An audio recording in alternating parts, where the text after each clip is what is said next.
Yeah. Yes. Gamers Rise Up. So this is part two of the Gillian Anderson sort of or some of her films reviewed.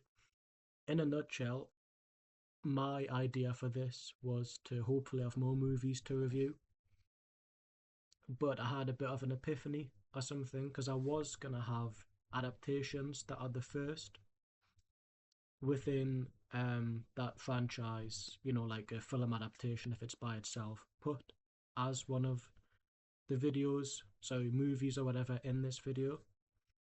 But then I thought, you know what, the type of videos I don't really watch but look intriguing is where they review the book and then they look at all of the adaptations and see which one is the best one and what is brought into some which is better than the original work.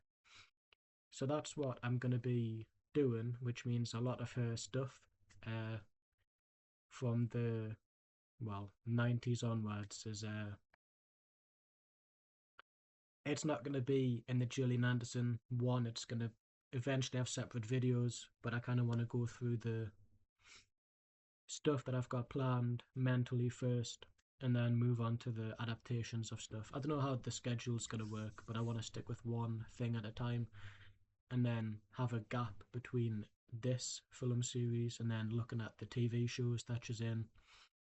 Franchise stuff, that's its own thing. I want to keep it like that. But I hope you are all okay. Um, I didn't actually.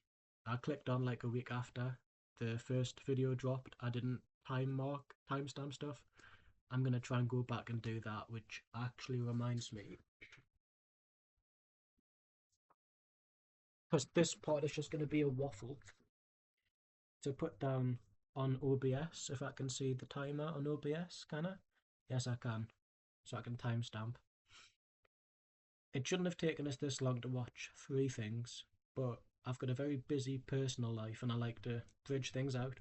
What I mean by that is, excuse me, if I do game after work with friends, I just put on the calendar, well, not calendar, like a diary that I have. So I'm on top of stuff for the week for use, for my personal life, or work life, or going to football. I essentially put stuff down mentally so I know what I'm doing.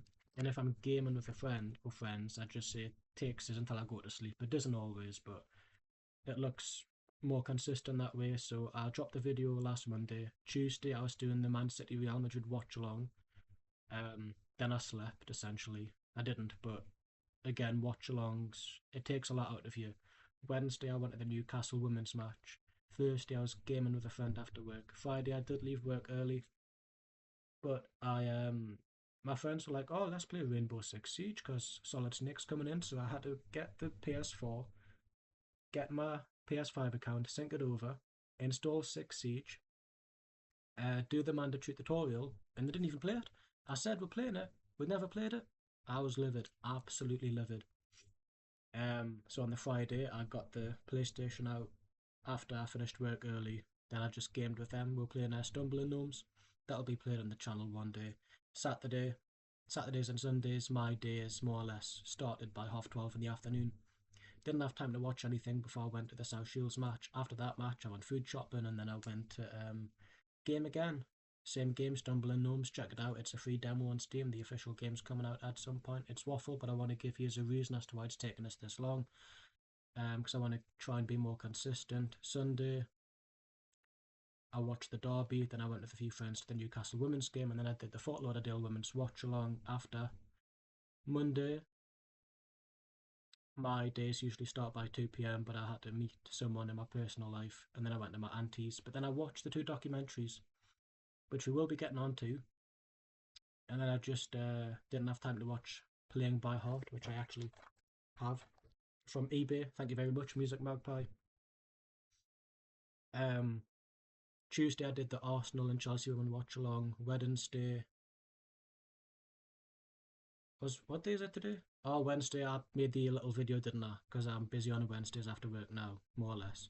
Thursday last night I watched this. I'm not going to say pleasantly surprised, but we'll get into it. And this is a lot of waffle, but that's where the ad revenue comes in from. I'll have to just remove Mika V. oh, 5 minutes. And then obviously now it's the video, and today is the watch along England Uruguay. But I just want to give you just a timestamp on my life. Right, we'll just put there waffle. All right. So the first documentary, so I was watching them in release order. The first one that I watched was Why Planes Go Down, which is a nearly hour documentary done by Gillian Anderson, where she kind of talks about why planes go down. But spoiler alert, the end of the video, she goes, when we started this documentary, I'm not going to do an accent, but essentially she says that the question is redundant because we were asked at the start of the documentary why planes went down, and you know what her answer was? We don't really know, but we do. It's incompetence, it's pilots, it's flyers, whatever you call them. You know, the people that passengers. That's it. It's uh, the higher ups. I gave it a two. So the first two short films I watched last week, I think I gave the rating. I gave Three at Once a half star because it was abysmal, and I gave the other one A Moment of Choice 2 stars. It's not an enjoyable short film, but I don't think it's that bad. But this one, Why Planes Go Down, I gave 2.5. Essentially, it's a plane documentary. I'm not big into planes. I don't like planes. I don't think planes are very interesting. I don't think they're very fascinating. However, give me a Top Gear about planes with the actual Top Gear trio. We know who they are, and I'll watch it. Instead, Gillian Anderson, her narration sounds very. I think it might have been her first narration gig. I think that might have came out before the second documentary, but she doesn't sound very. I know, obviously, listen, it's a documentary about people dying and stuff, but even her narration voice just didn't sound very good. And I appreciate, obviously, she's went from acting to now narration is like a different thing. I don't write scripts because I feel like you would know if I'm faking it. But Why Planes Go Down, it did have some interesting segments in. It had interest in being uh, I don't want to say deaths. I don't want to obviously say that they're deaths. But interesting. But you learn a lot from accidents, and obviously, unfortunately, the only proper way to learn from an accident is for having it happen. And there was one segment in the documentary, it's on YouTube, I'll link it below. Um, the segment was a cocky pilot trying to chat up the stewardess, and he wasn't concentrating, and I think his other co pilot was goofing on about as well. And they didn't hit something in gear, so the plane ended up crashing. The pilots remained alive, but I think a lot of people died. And how do you live with that, anyways? You've been so silly, so stupid, so whatever the right terminology is, and you've let other people die because you were more concerned about chatting up a stewardess who A, probably wasn't really that interested, B, both of you were in relationships by the sounds of the audio log, and C, you have a responsibility. I don't agree with people chatting to the bus driver when they're driving, even if they are mates. And I know that cars are a different thing as well. You're chatting to the driver, and there's my dog going off. Great, great. I knew this would happen, but anyways, you'll have to forgive him. He's a very needy dog. Hopefully, he's can't hear him too much. But Why Planes Go Down has a lot of interesting segments to it. Real audio logs, recreations of accidents, some good advice for if you are to fly. I'm not the biggest lover of documentaries in general, unless they're like football related or film related. Um, Although saying that, I'll talk about the next one later, obviously.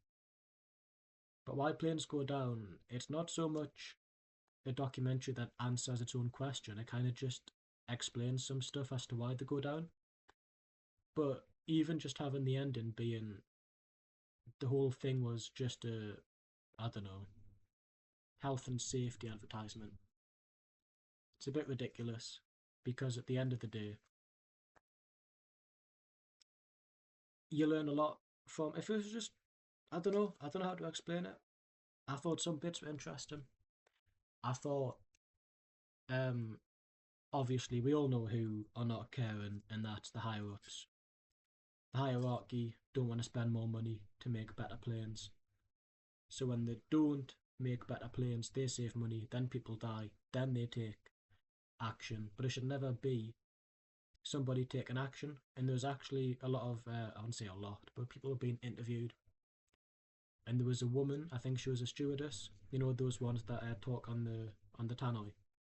And she said to put your child on all fours on the floor if there's like a crash gonna happen, because apparently it's the safest thing that they can be doing.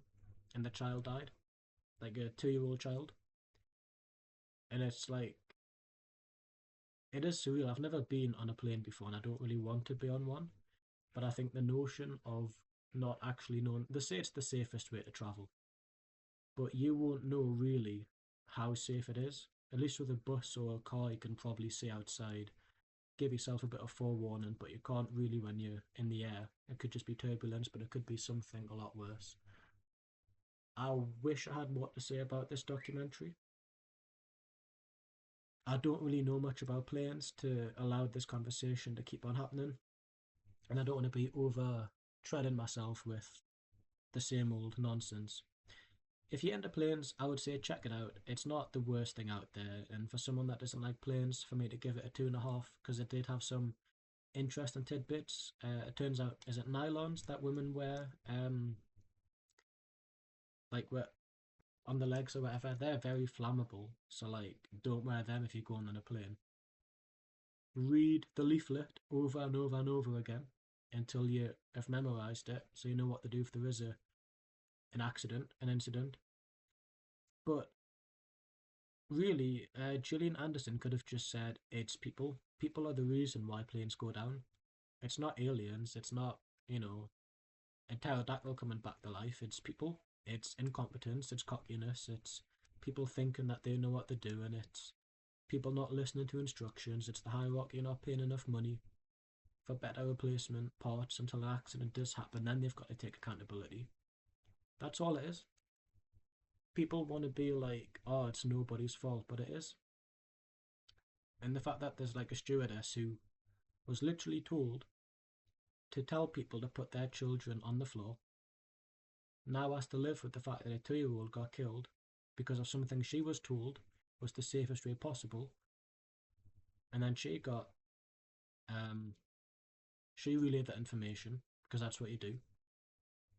For that to happen, I mean that's crazy. That I don't know what I'll be doing if I that was my job. But let's say I was a flight attendant and I just was told this is what you need to say. It's the safest way, and then it doesn't pan out. There's a pilot on there that said he retired because he just didn't. I might be misquoting, but I don't think he trusted uh, the higher ups, because I feel like with a lot of pilots as well, you see it in the documentary, you see the audio tapes. Some of them are just cocky. They think they know what they're doing. They think that they're big and clever. Let's flirt with the stewardess. Let's not put everything in gear properly. Let's just wing it, no pun intended. And then when they do, it's like, well, you're the reason why they're dead. Yous are alive, they're dead, and it's all because of you. And they'll probably get hired somewhere else because they need bodies, they need people who are already trained.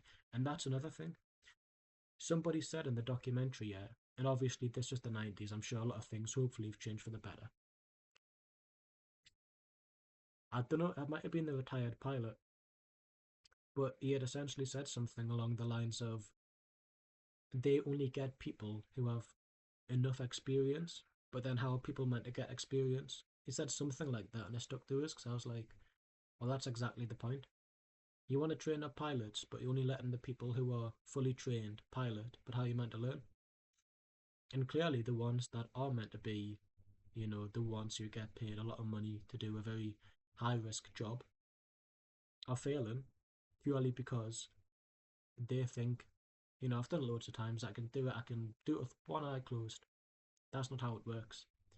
And it does really give you an eye opener into even though planes are allegedly the safest percentage way of travelling, I feel like their accidents are the worst in public transport. And I also don't want to diminish any real life accidents. I remember watching Final Destination 1 and just being like, oh, don't really want to go on a plane now because that could happen. That could very well happen. And again, I think there was one where they didn't put the plane out of gear or whatever you call it, so it just didn't even take off and it crashed into another vehicle. And I think it might have killed some people. There's a lot of dangerous vehicles on the runway as well. It's not just planes, it's like cargo bays or whatever. But I don't know. Plane documentaries are not for me.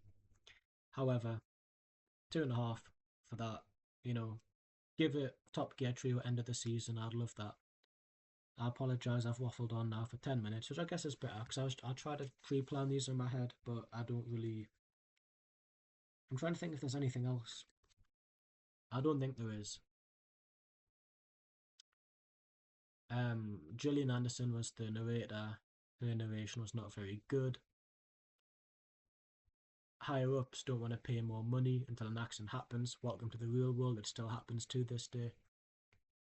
But I'm hoping, because she does have another documentary that I need to watch called The Window Maker, or The Widowmaker, sorry. That's another. I wouldn't say this one was interesting, but you know what I mean. But it's a 56-minute documentary. If you like planes, go right ahead. The next one is Spies Above. Gillian Anderson's narration. Now I gave this documentary a fifth. Is it 45 minutes? I gave it 5 stars. Literally 5 stars. I thought it was about aliens, okay, because spies above. You kind of think, you know what, it's UFOs. It isn't, it's the CIA, the Central Intelligence of America, but her narration was spot on. And I don't know why I liked this so much. I wasn't meaning to enjoy it. I put it on, thinking it was about aliens, being intrigued. And then within the first 30 seconds, you kind of realise, oh, it's about the FBI or the CIA, and I was mentally being a bit dejected, feeling like, well, I'm going to waste 45 minutes. But I was actually on the edge of my seat, sitting on a bed, but you know what I mean. It was more about the CIA, and I think it was the 1960s, was it? With Russia trying to build a rocket to get to the moon or something, and America were trying to do the same thing. It wasn't like a dramatization, it was an actual, real, like, real. That's the ice cream van. It was retooled events that had happened with real footage, and I really liked it. I don't know why. I don't like this type of stuff. If anything, the plain one I should have been more intrigued by, which means that I should have give Spies Above a 1 star, but I loved it. I don't know why. I didn't have any issues with it. I watched it and I thought, you know what, this is really fascinating. I probably wouldn't be able to stomach a full TV series of it, but I think a 45-minute documentary, that's good enough. That's on YouTube. I'll put the link below. Um, there's a thing called Corona. I don't think it exists anymore, but it was mentioned quite a lot in the documentary, and I was like, well, this is a very. It's not aged well, that word, has it? I'm surprised the beers are still called that. But the Corona rocket or whatever looked like a mealworm. Not a mealworm, maybe a maggot. It had the same beigey colour and then it had like a black head. And I just thought to myself, that looks like a maggot or mealworm. I think it's a maggot. But I just found it very interesting. It was like different people interviewed. I think a Russian geezer was interviewed, maybe a German one, some Americans, and it was just about how safe are we with spies, because we don't really know if we're being watched right now. We all suspect we are, especially with the way that England is going with the digital ID checks. But at the same time, it does pose a very interesting question at the end, which is, are we provocatively being watched or something like that? Like, how can you trust they're not watching you shower? Psycho, you know. Oh, but no. I wish I had a lot more to say about these documentaries, but I feel like with a documentary, it's kind of hard to recount everything. I'm probably doing this one a bit of a disservice by not talking about it a lot, but I don't really know what to say because a lot of it was just big words that were more scientifically or uh, what's see what is it? Yeah, sciencey. But I was literally I thought it was like a movie. I was like, oh, Russia v America. Apparently they had like a I think maybe once they were going back and forth ideas, but I don't know. I did like the documentary. I mean, I gave it a 5-star rating, and I don't even like the CIA, FBI type of stuff. I like Criminal Minds. I like Pt.2 in Saw, but like when found out that it was about the CIA, I kind of felt a bit dejected. I thought it was about aliens. I mislooked at the IMDb post and thought it's aliens. It's not. But that would have been a good documentary as well, like CIA and aliens, but that's a conspiracy. Maybe I'll do a conspiracy video one day. I appreciate everything's kind of just out the loop. There's no consistent thing for this channel, it's just a bunch of stuff. Watch alongs. I'm going to be playing Championship Manager. I shouldn't be talking about this, I should be talking about. But at the same time, I don't really know how to talk about documentaries well enough. I could talk about a movie. I'll talk about this for like probably 20 minutes. But how do you describe a documentary? Because it's literally a documentary is describing what's happened. So how do you describe a description of what's happened? It's like Inception. As the Pitbull said, I'm like Inception, I play with your brain. But no, it's a very good documentary. I would highly recommend it actually. But there's a lot of jargon in there. Jargon to me is just big words, stupid words. I don't understand. It's all sciencey and all that. But Gillian Anderson shouldn't really narrate a lot of it, to be fair to her. But when she did, it was pretty good. Um, I thought it was a nice look into. I didn't realize that Russia had tried to go to the moon as well, or past the moon, or whatever. So it was a very interesting look at everything that had happened in the 60s. I think there was like a cameo as if it's a movie. John F. Kennedy had like archival footage in there as well. So yeah, I would recommend if you're into it. Well, even then, I don't particularly want to watch CIA documentaries, but it's not too bad. I apologise that I've not been able to describe the documentaries well enough. It's very hard, but I know I can talk about movies all the live long day. Right, got you. Right. So this movie, I know you can't say it properly because it's sunny. It's called Playing by Heart. Okay, it's a 15 rated. I don't think it really needs to be a 15 rated film, to be honest with you. I'm not too sure why it's given that. I know there's some sexual scenes, but it's not a lot. Um, Essentially, it's like you take a look into other people's lives, but at the end of it, you realize they're all connected with each other. I gave this a 4-star rating because I feel like A, one of the subplots just doesn't need to exist, and B, the whole point of me seeing into other people's lives isn't for me to see that they were all connected. You know, how do I? Right, hang on. Camera, sorry, right. So he is the boyfriend of her. Those three are sisters, but we don't find out until the end. That is their parents, and then he is trying to make Gillian Anderson's character trust men again.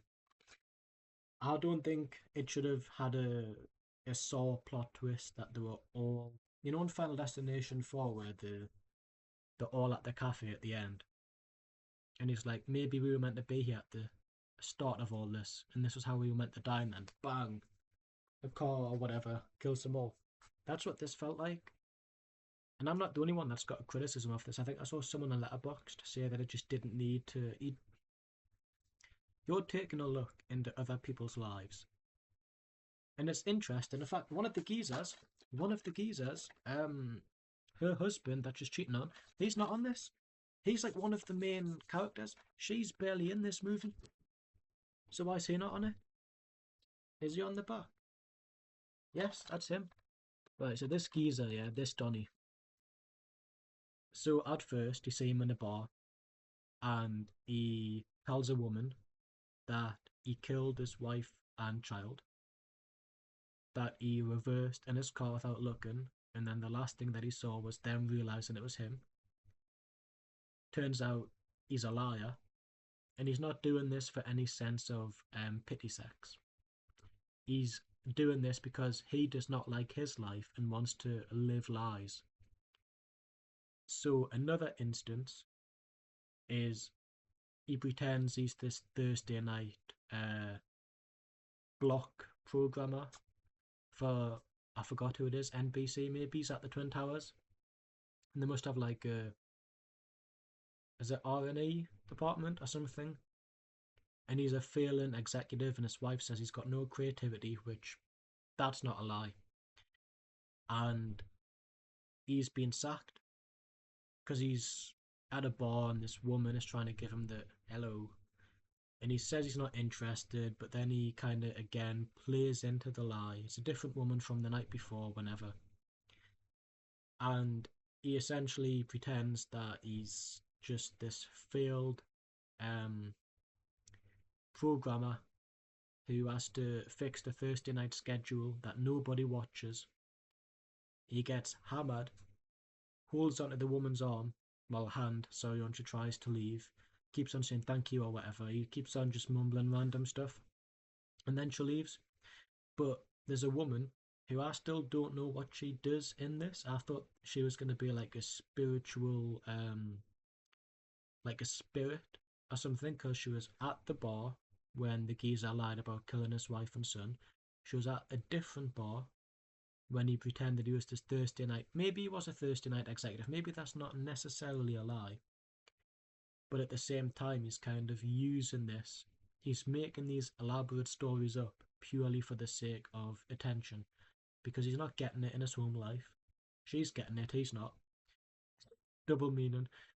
And he's sick of it. He's sick of everything. And he's so sick of it all that he decides to pretend to be a closeted gay man, right? He goes into a BDSM gay club, okay? Now, two of these latex clad waiters look like Thing 1 and Thing 2 from The Cat in the Hat. No word of a lie, right? You watch that scene, you look out for them too. I was like, where's the Cat in the Hat? Literally, they look like it. They've got the blue wigs. I was like, the Oompa Loompas? No, it's Thing 1 and Thing 2. Literally, they look like it. I'm not even exaggerating at all. They literally look like, you know, those two? Anyways, and he talks to this drag queen who's in yeah, drag queen's not a woman, it's a man, and whatever. Yeah, you would call a drag queen a man, right? Drag queen? Drag queen? I don't know. Anyways, he makes up this elaborate story that he cheated on his wife with her brother, and he's not gay, but the man made him feel something, but she called him out on his BS. Or he, rather, sorry, and the drag queen was like, I don't buy a word you're saying. And this was after he got hammered again, because all he does, he gets hammered, he fakes stories, because his life has nothing going for it at all.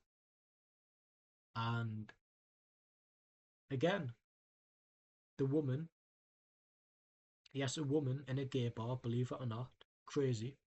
I guess it's the safest place for her to go to avoid getting hit on. um, she's outside and she's going to a phone booth or something, but she like leaves the club, and again she's there, but there's no. Maybe there's a deleted scene, is there? I don't know. It doesn't say, but she's always there, and it's like why? And then after he sees his wife like leaving the hotel or whatever, he's not suspecting anything, but he sees that woman, the one that's been everywhere. But again, there's no recollection of who they are, but he admits to her that he lives all these lies and tells people and fake stuff. because his life has nothing, no meaning. His wife doesn't love him, so he kind of confides in her. But it's like, why is she conveniently there? And it's not just him that's the main character. We see into a lot of other characters' lives as well. It would make sense if she was sort of dotted about everywhere, but just not. And then it's obviously revealed. But I'll talk about her first. So, originally, when I was watching this, I was like, her subplot about having an affair, it has no. Is that my laptop? No, it's outside. Sorry. I was like, her affair has no bearing on this story whatsoever, because the crux of this is they've either all been, well, not all, at least one person in these relationships, these stories, has been cheated on or is the cheater. That's literally like, it's very hard to do in reverse. He cheated, or nearly did rather. She's his wife. He's trying to get her to believe that he's not going to cheat on her because she's been cheated on in the past. She's cheated on him. She's been cheated on, and his ex-girlfriend died from a heroin overdose. So, at first I was like, oh, and there's another geezer who's literally there to be what? The F buddy. But then it's like, well, what's the point? Because he's at the end as well as the vicar. We'll get onto that. But what I'm thinking of is like her affair, story wise, and there's two other people. There's more people, sorry. Right. It's not it's not even a comedy. The sexy comedy with a twist. It's not a comedy. It's more like a romantic drama with some comedic moments sprinkled in. I would say Gillian Anderson's is the most light-hearted. Angelina Jolie's is the most gripping. I think that was the best segment. But Sean Connery's as well. That's also a bit gripping. But I'll try to go through it one by one. So we've talked about the liar, well, the guy that lives so many different lives. Um, his wife is having an affair with a man that she met in a hotel elevator, and she says that her husband lacks creativity, just in life in general. The guy has a wife, but we never see the wife, unless maybe the wife is the older woman. I don't think so. No, because her husband's dead. Never mind. Anyways, that's the reason why she's cheating on him, because there's no sense of creativity. It's just the same old pattern. They're basically roommates. And you look at it and you go, well, your subplot has no context, no meaning. It shouldn't exist because it just serves no bearing on the story apart from at the end, everybody knows each other, which is so stupid, can I just say? It should literally be we look into other people's lives. Maybe there's one thing they've all got in common. One thing. But to say that they're all like sisters and then the mother and father and there's like the boyfriends, the none of it makes sense to be all this. It's like that movie One Night Stand, but that movie's bad. This movie's good. One Night Stand is the Ming Na Wen one with Wesley Snipes, Robert Downey Jr., where he's got AIDS. Um, but that's a movie for another video. So it wasn't until the reveal was that her husband was the liar that was making all these lies up, or lives up rather. I was like, okay, that's cool. Two separate people, it turns out they're both together, but they're out there living very different lives from each other. That's cool. And I wouldn't have minded that one twist. Well, not it's not really a twist. It had no dramatic flair. It was just okay. You could forgive that, but then to have everybody like I felt like the movie dragged on a bit too much. I feel like they were more focused on having everybody be revealed to be related to each other. In my opinion, they're all segments basically, but you go from one person to the other, then you could go back to that person.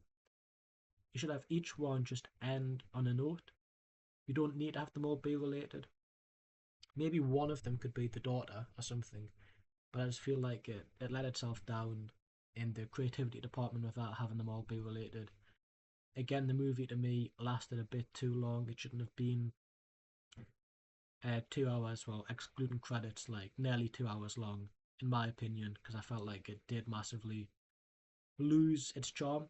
I was really enjoying it up until everything just started to be, well, here's a twist. Oh, they're all related. You know, these three women are sisters. That's a mum and dad. And it's just, it lost its magic to me. The guy that's not covered on the front or back, I don't even know what he's doing. And I'm not on about her because she is a pretty woman, but I'm on about he's just a random geezer, but he's treated as this character that's meant to be a look into an exciting life, but he's not very exciting. I don't think he's very attractive. He talks about his wife that he's got, but he doesn't. We don't see her. She's not a character at all in the film. Then he's the vicar for the 40th wedding anniversary at the end of the movie for the parents, and it's like she's dancing with her husband at the end, looking at him, and he looks at him, just walks away. Was his job, I've got them back together? He's not. The reason she dances with her husband again is because the guy, Angelina Jolie's boyfriend, goes, "Oh, you did this game. You're very creative." And then she thinks to herself, "Oh, he still got it. That means I should still be with him." And it's just, listen, if you're gonna have an affair in a movie, make it what's the opposite of still? I wouldn't say exciting. It didn't really. She kind of just danced with him again purely for the sake of, oh, by the way, you've been told that you're creative again. I love you because you could make the next. I don't know. He's a video game developer. He could make the next Metal Gear series for all she cares. So she's got to stay with him for the dosh. Um, so his character is pretty much pointless. We'll talk about the two that aren't covered on here. So it's a gay son and his mom.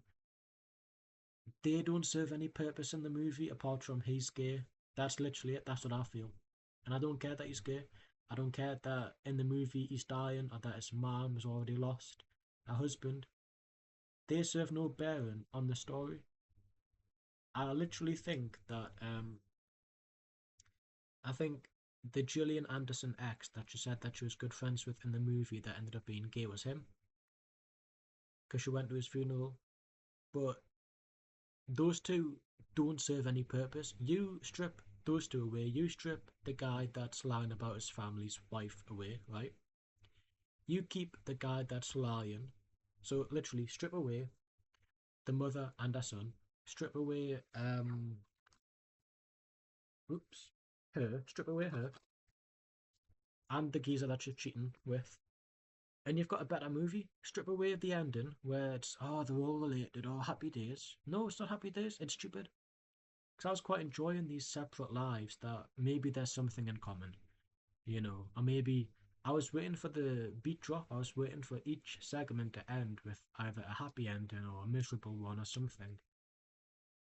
But it just maybe they felt like they needed to do something different, but it doesn't work in my opinion. I can't give it a 5 out of 5 because it's not a 5 out of 5 film. I feel like the ending really let itself down. Some of the segments didn't need to exist. We'll talk about the others now because there's not much to say about the hospital one.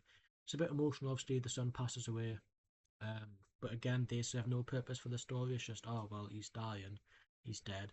She's now a widowed mother of a dead son. I don't know what you would call a widowed mother, but it's just they don't make any sense. They don't need to exist. You know what I mean? They really don't.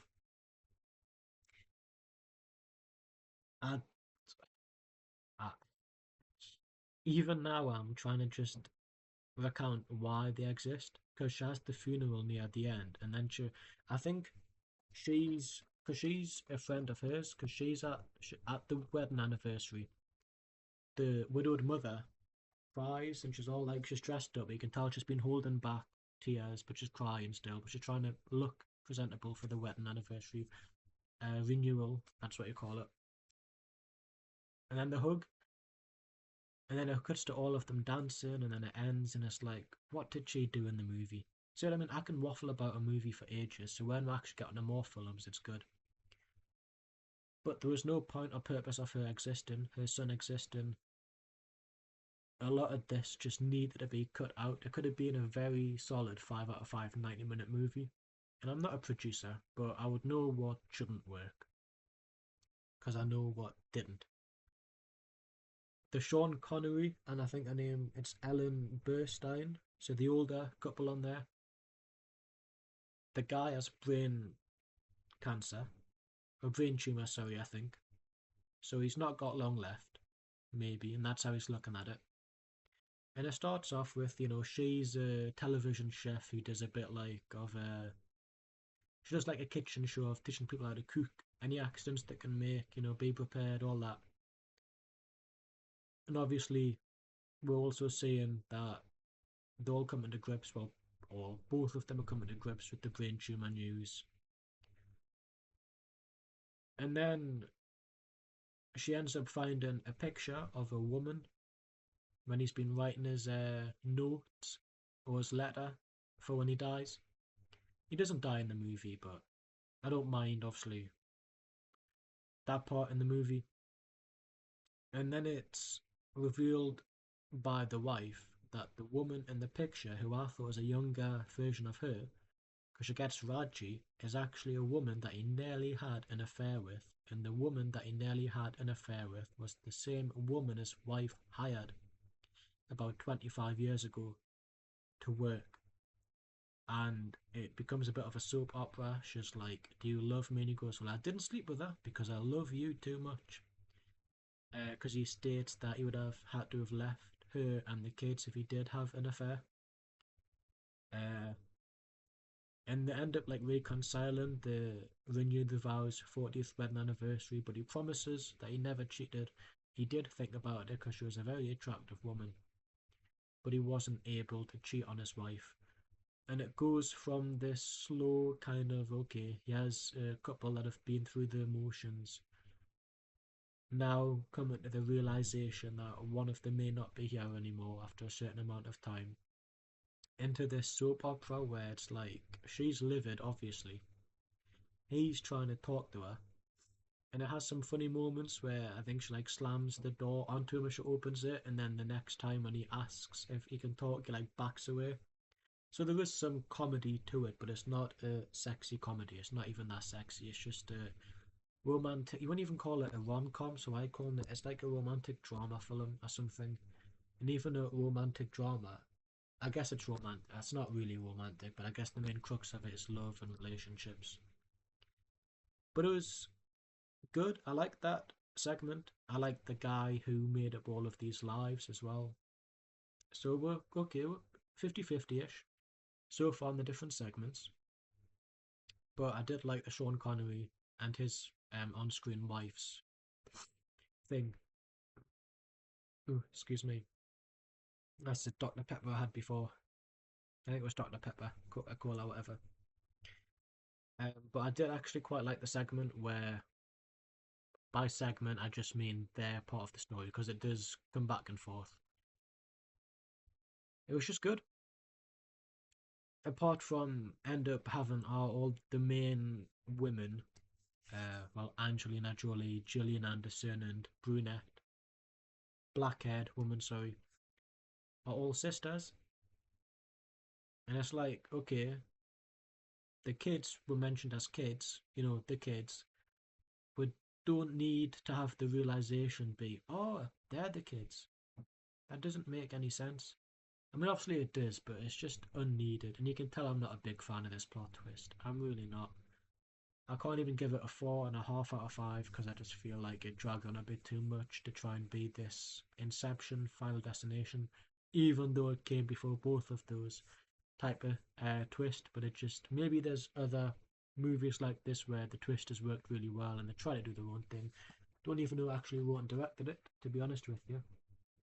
Willard Willard Carroll. Never heard of the bloke. Never heard of the bloke. But their segment, yeah, it was decent. I can't really think of much apart from, again, I felt like the affair part, or the potential affair, was a bit unnecessary. I would have much preferred it if it was just a couple coming to the grips that one of them won't be here anymore. You don't need this subplot that, oh, he nearly had an affair when he was working away.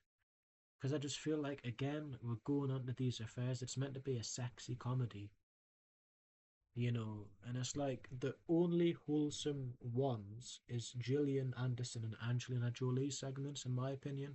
I guess the mother and the son as well, but I just didn't rate that. It was just another forced opportunity for an affair or some form of drama when it could have just been a nice, relaxing, Max and all cool type of segment. Um, because they've got the money, they've got the mansion, the penthouse, whatever, the massive swimming pool, but it would have just been a lot nicer if it was just a more wholesome segment and you can see an aged couple trying to live the last days as a couple together as best as they can. Um, it's still nice for the most part. It's wholesome. I do like Sean Connery in it. I think Sean Connery is probably the best actor in the film. Um, I did watch it for Gillian Anderson. Surprise, surprise. But it was a good watch for that segment. And the next segment we'll talk about is who I've just mentioned, Gillian Anderson. Her segment is she is a theatre director who doesn't want to publicly admit that she wants a partner. Her friend knows it's BS, she knows it's BS, but she still pretends that she doesn't want it. She then decides to climb up on a bookshelf to get a leaflet or whatever, pamphlet, and it falls on her. The geezer, him, he helps her up, offers to buy him dinner. Her dinner, sorry, why is he buying himself dinner? He offers to buy her dinner. It has to be strictly professional, but it's an apology because I think it was his bookshelf, his book, whatever. Yeah, bookshelf that was falling on top of her, and he clearly didn't want to be sued. So they go on a date, strictly professional because it's against work and boundaries, and they have a nice time and they walk across the pier, and she ends up talking about her past relationships. One of her exes was a gay guy, and the others were just like liars and cheaters, and just too afraid to let herself go in a relationship and trust the person. And the guy is like, well, I'm different. And then she calls him out because he's wearing an expensive suit. And he goes, I bet you don't usually wear this, do you? And obviously, she's got a lot of issues. And he says that she's not wrong. He did make more of an effort tonight or whatever. And he says, you're a nice guy. And he goes to throw himself off the pier comedically. No, he goes up on the poles and he goes, I'm just gonna throw myself off here and you can call somebody. And you don't do that, You're a nice guy. Nobody wants to hear it. You're a nice girl. You're a nice guy. Nobody wants to hear that. But anyways, so the part ways,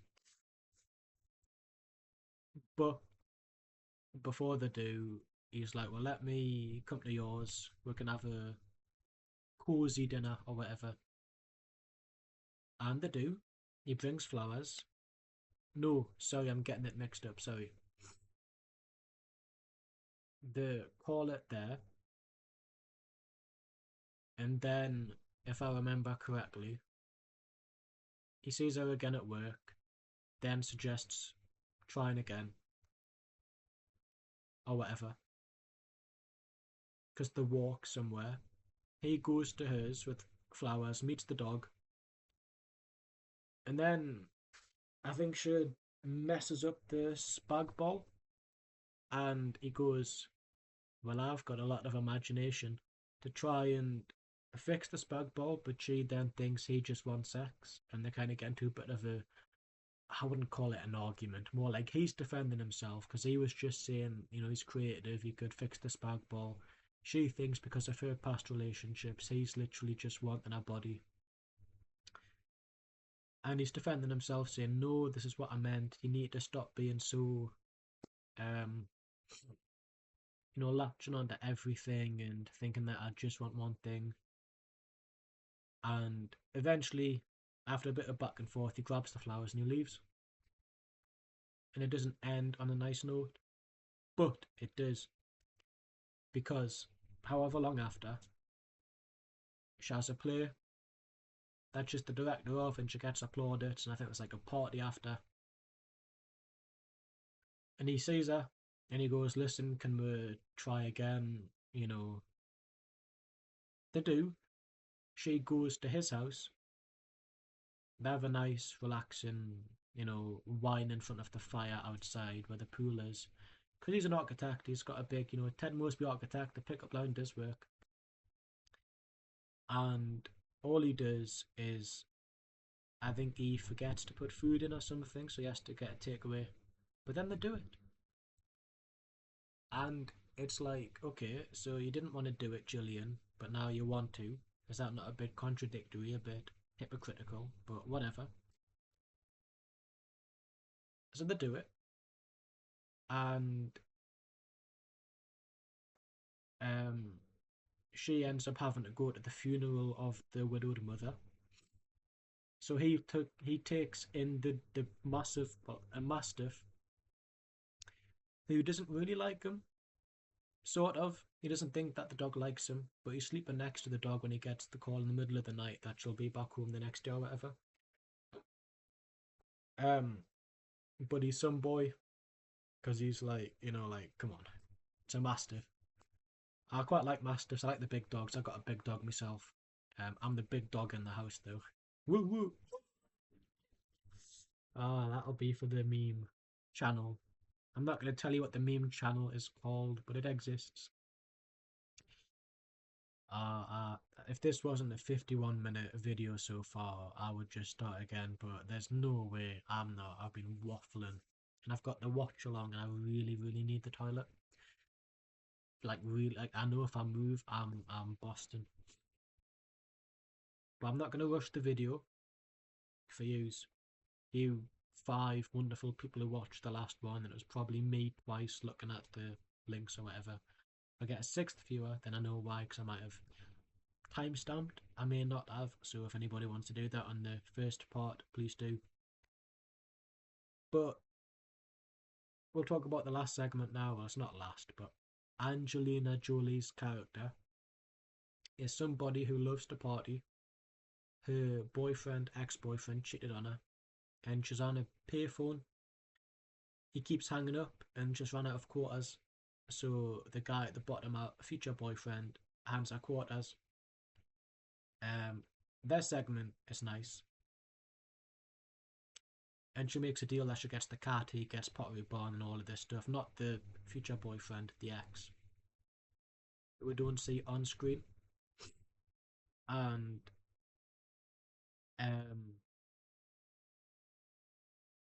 she ends up chatting to the guy, but he's not interested in a relationship.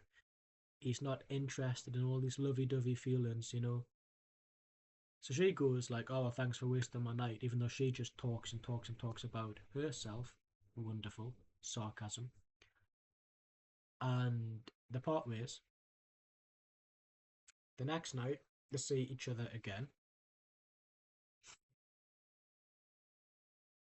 And then she's like, okay, it's still not going to happen.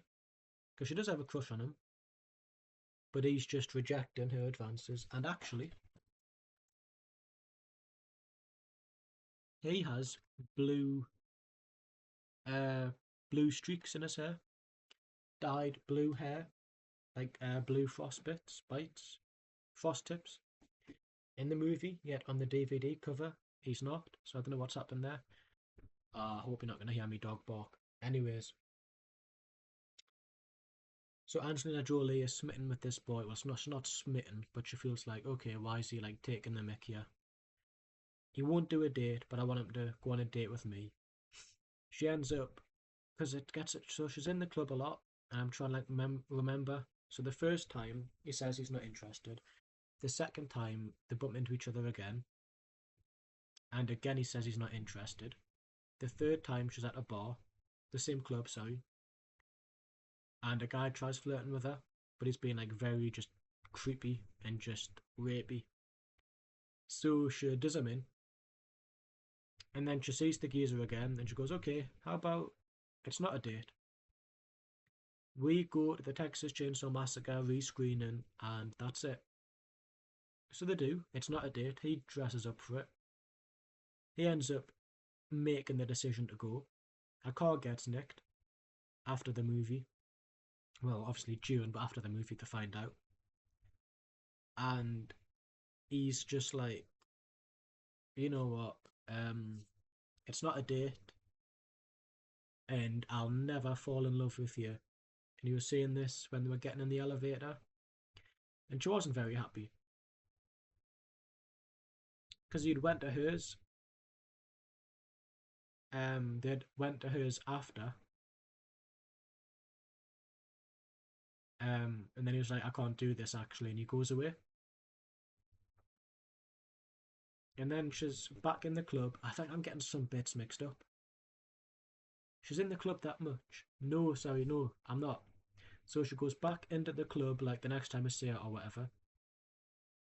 Because she's like, why is the one guy that seems nice that I like not wanting us? And she sees him again and she's like, they still chat, but he's not really interested.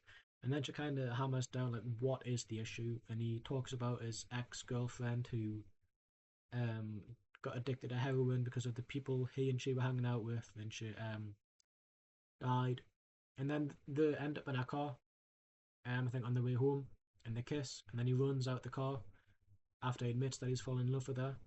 So they kiss after he admits that he's fallen in love with her. He runs out the car, and he's never seen until later on. I think the next day or whatever, he comes back over and he goes, "I'm sorry." And she goes, "Okay, what's happening?" And then they just do it. He doesn't like the one-eyed, there's like a one-eyed cat. He doesn't like that, but ableism at its finest. Um, Overall, it's not a bad movie. Obviously, 4 out of 5. He could have trimmed quite a bit off. Hashtag release the dink cut. I'll be able to get it sorted for you. But Angelina Jolie's segment is like, she just wants love, but she's annoyed that the one person who could genuinely be a good match doesn't want her. The movie itself, for the most part, I wouldn't say it's wholesome fully, but there is wholesome parts. Gillian Anderson's, Angelina Jolie's, most of Sean Connery's, I guess the mother and her son, but I didn't care about that, no offense. Is this how you do a spoiler review? I don't know. I've talked about the movie. It's not the sexy comedy with a twist. It has a twist, but it's not sexy, it's not a comedy. Playing by heart doesn't make sense in the context of the movie. And to be honest, I think my favourite.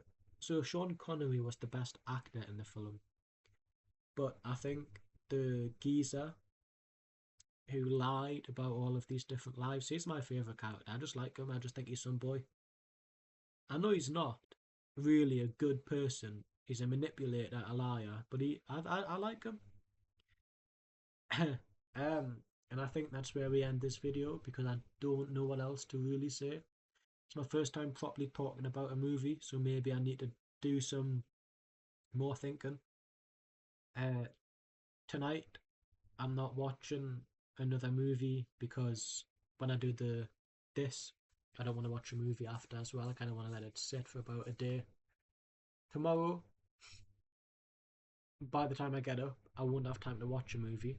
I'll be off at the Shields match, then I'll be food shopping and gaming, and then watching the Fort Lauderdale women's match, actually. Yeah, about 59. And then Sunday, I'll be doing the watch along for the Tyne-Wear Derby. Sorry, Wear Tyne Derby. Sorry. And then I think I'll get both movies watched because there's only two for the rules, which is The Mighty Celt, an Irish Greyhound film, and Straight Heads, which is a revenge movie about Gillian Anderson getting raped, and then she goes on a revenge. So maybe a bit like I Spit on Your Grave. I'll get both movies watched on Sunday, and The third part will be out on Monday. Thank you very much for watching. Probably my longest video that isn't a live stream. Thank you very much. I love yous. Much love, my G's. Much love, Purple Hearts included, and all that jazz. Remember those days, how I've changed. And yeah, just enjoy. I apologise, it's probably not been the best type of video, but I've enjoyed talking about this movie. Maybe I need to do more than just a spoiler plot thing. But yeah, thank you, and I love yous.